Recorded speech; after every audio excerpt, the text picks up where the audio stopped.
Hi fries lord. దేవుని పరిశుద్ధ నామానికి స్తోత్రం కలుగును గాక. ఈరోజు దేవుని వాగ్దానము రోమీలకు రాసిన పత్రిక 13వ అధ్యాయము 10వ వచనమును చూద్దామా. ప్రేమ పొరుగువానికి కీడు చేయదు గనుక ప్రేమ కలిగి ఉండుట ధర్మశాస్త్రమును నెరవేర్చుటే. ఆమె హల్లెలూయా. ప్రియమైన సహోదరి సహోదరుడా, ప్రేమ అంట మన ఎదుట తప్పు చేసిన మన పొరుగు వారికి అది తిరిగి కీడు చేయదంట, హాని చేయదంట.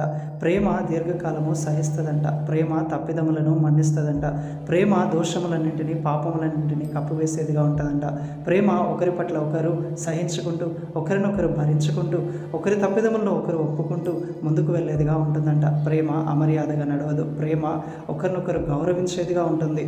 అది కపటము లేనిదిగా, నిష్కలంకమైనదిగా, త్వరగా కోపపడనిదిగా ఉంటుంది. ప్రేమ ఉన్న చోట సంతోషం ఉంటుంది, సమాధానం ఉంటుంది. ప్రేమ ద్రాక్షరసము కన్నా మధురమైనదని సొలొమోను చెప్తూ ఉన్నాడు. ప్రియమైన వారలారా, మనము ప్రేమ చేత మన కుటుంబాన్ని కట్టుకోగలం.